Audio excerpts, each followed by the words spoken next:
जय बजरंगबली, आपकी सदा ही जय हो। हनुमान जी, आप सदैव अपना आशीर्वाद मेरे सर पर बनाए रखना। आपका नाम लेकर ही मैं अपना पानी पूरी का ठेला शुरू करता हूँ। आप मुझ पर अपनी कृपा यूं ही बनाए रखना। आओ आओ, बढ़िया ताजी स्वादिष्ट चटपटी पानी पूरी खाओ। ऐसी पानी पूरी आज तक नहीं खाई होगी। 10 रुपए में 20 पानी पूरी, सस्ती और खस्ता भी। आओ आओ। पानी पूरी का ठेला, लच्छू पानी पूरी वाला। मेरे ठेले के सामने एक नया ठेला लग गया। भोला पिछले कई सालों से पानी पूरी का ठेला चला रहा था। वो हनुमान जी का परम भक्त था और रोजाना हनुमान मंदिर में दर्शन करते हुए वो अपना ठेला लेकर काम पर जाता था। भोला ने अपने ठेले पर भी हनुमान जी की एक फोटो लगा रखी थी, जिस पर वो रोजाना पानी पूरी शुरू करने से पहले हनुमान जी को पानी पूरी का भोग लगाता था। भोला को ऐसा करते देख सामने नया ठेला लगाने वाला लच्छू जोर जोर से हंसने लगता है। ऐसा तो भाई पहली बार देखा है, हैं? हनुमान जी पानी पूरी खाते हैं। कैसे बेवकूफ लोग हैं जो भगवान को पानी पूरी खिलाते हैं। देखो भैया, तुम यहाँ नए आए हो, इसीलिए अपनी हद में रहो। मेरा मजाक उड़ाने की कोई जरूरत नहीं है। अपने काम से काम रखो। मैं तुम्हें कुछ नहीं कह रहा। इसका मतलब ये नहीं कि तुम मुझे कुछ भी बोलते जाओगे। ऐसा है, अब यहाँ मैं आ गया हूँ। अब मेरा पानी पूरी का ठेला ज्यादा चलने वाला है। तुझे तो मैं कुछ ही दिन में यहाँ से तेरे हनुमान जी के साथ गायब कर दूंगा, समझा? लच्छू बदमाश टाइप का आदमी था। उसके कई बदमाश दोस्त थे जो खाली समय में उसके ठेले पर आकर मौज मस्ती करते थे। लच्छू जो पानी पूरी बनाता था उसका तरीका बहुत ही गंदा था। ये बात किसी को भी पता नहीं थी। ये काम वो चोरी छुपे करता था। भोला अपनी पत्नी ममता को इस बारे में बताता रहता था। ममता, तुम नहीं जानती हो, वो नया पानी पूरी वाला लच्छू बहुत ही गंदा इंसान है। वो ग्राहकों को गंदे पानी और पुराने मसालों से बनी पानी पूरी खिलाता है। ये बात कोई ग्राहक नहीं समझता। सबको बस सस्ता दिखता है। इसी वजह से मेरे ठेले पर ग्राहकों का आना बहुत कम हो गया है। सब लच्छू के ठेले पर ही जाते हैं।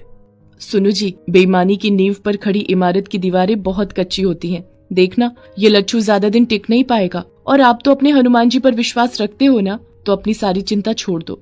भोला हनुमान जी का ध्यान करके सो जाता है। अगले दिन भोला जब अपना ठेला लेकर बाजार पहुंचता है तो उसके ठेले पर कुछ बदमाश आ जाते हैं।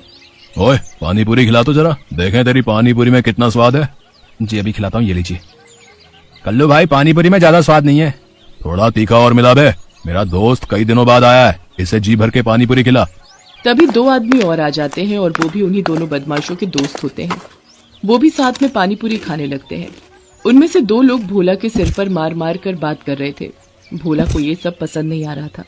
अरे आप लोग ये कैसी हरकत कर रहे हैं? खिला तो रहा हूँ, इंसान हूँ, कोई मशीन नहीं। खिलाने में समय तो लगता ही है। अब आप 4, मैं 1 खिलाने वाला। चलो भाई चलते हैं, बस कर बे। अरे अरे, कहाँ जा रहे हो? मेरे पैसे तो दे जाओ। कौन से पैसे? अरे तुम लोगों ने जो पानी पूरी खाई है, मैं उसके पैसे मांग रहा हूँ।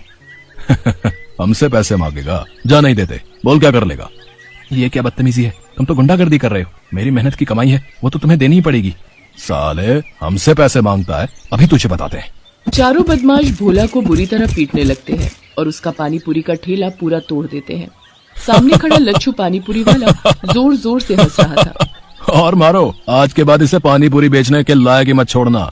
आसपास से जाते हुए लोग बदमाशों से इतना डर गए थे कि कोई भी भोला की मदद को नहीं आया। बदमाश लच्छू के दोस्त थे। वो जब वहां से चले गए तब एक व्यक्ति ने भोला की मदद की और उसे रिक्शा पर बिठाया। भोला लहूलुहान घर पहुंचा। उसकी हालत देखकर ममता घबरा गई और उसे डॉक्टर के पास ले गई। भोला के हाथ पैरों में बहुत चोट थी। डॉक्टर ने भोला को कुछ दिन आराम के लिए बोल दिया। ममता, ये सब उस बदमाश लच्छू पानी पूरी वाले का ही किया धरा है। हे बजरंगबली, ऐसे पापियों को सजा क्यों नहीं मिलती? अब मैं काम पर कैसे जाऊंगा?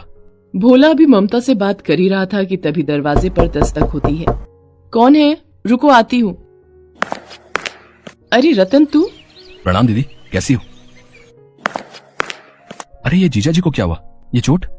तू आ बैठ, पहले कुछ खा पी ले, फिर सारी बात बताती हूँ। रतन, तुम तो कभी शहर आते नहीं हो, अचानक कैसे आना हुआ?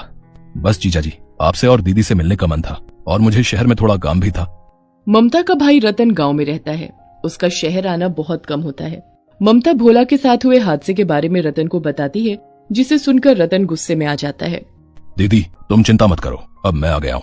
मेरे रहते जीजा जी का काम कोई बंद नहीं कर सकता। कल से मैं पानी पूरी का ठेला लगाऊंगा। देखता हूँ किसमें हिम्मत है जो मुझे वहाँ से हटा दे। रतन की बात सुनकर ममता और भोला पहले तो थोड़ा घबरा जाते हैं, पर रतन उन्हें समझा देता है। अगले दिन रतन पानीपुरी का ठेला लेकर बाजार पहुंचता है। लच्छू पानीपुरी वाला भोला की जगह रतन को ठेला लगाते देख हैरान रह जाता है।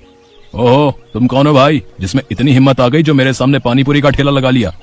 मेरा नाम रतन है और भोला मेरे जीजा जी हैं। अब से मैं उनकी जगह यहाँ पानीपुरी का ठेला लगाऊंगा।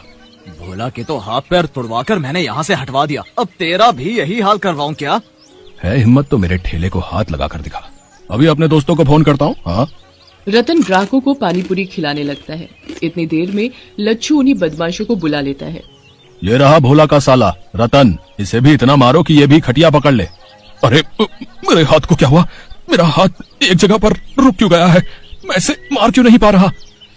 मेरे साथ भी यही हो रहा है, मेरे भी दोनों पैर जमीन से चिपक गए हैं, मैं तो हिल भी नहीं पा रहा।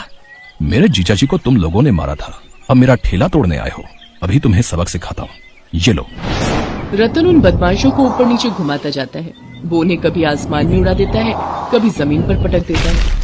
रतन वास्तव में कोई और नहीं बल्कि हनुमान जी थे, जो भोला की सहायता के लिए धरती पर आए थे। वो तो बदमाशों को सबक सिखाना चाहते थे ताकि वो दोबारा कभी भोला को परेशान न कर सके, और ऐसा ही हुआ। बदमाश डर कर वहां से भाग गए।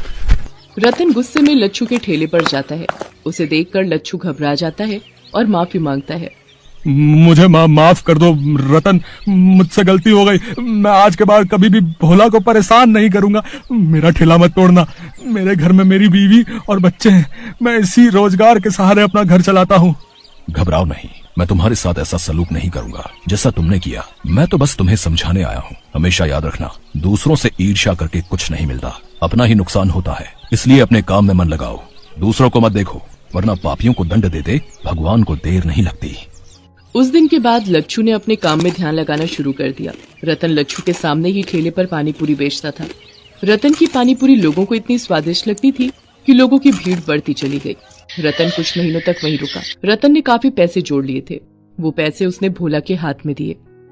जीजा जी, ये पानी पूरी की कमाई के रुपए हैं। अब आप इन रुपयों से अपनी एक दुकान और मकान खरीद सकते हो। मैं कल सुबह ही गांव वापस चला जाऊंगा।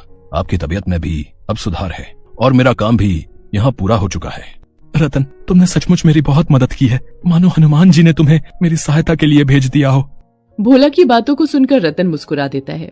इतनी देर में ममता को एक फोन आता है। हेलो दीदी, कैसी हो? पता चला जीजा जी का एक्सीडेंट हो गया था। मैं कल सुबह माँ के साथ उन्हें देखने आ रहा हूँ। ठीक है, मैंने सोचा मैं तुम्हें बता दूं।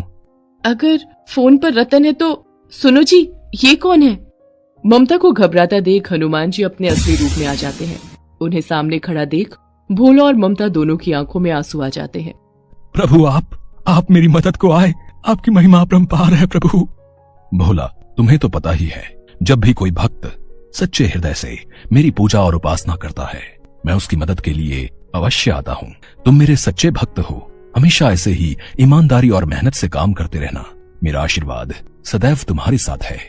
इतना कहकर हनुमान जी अंदर ध्यान हो गए। भोला ने उन रुपयों से एक दुकान और एक मकान खरीद लिया और अपनी पत्नी ममता के साथ खुशी खुशी जीवन बिताने लगा।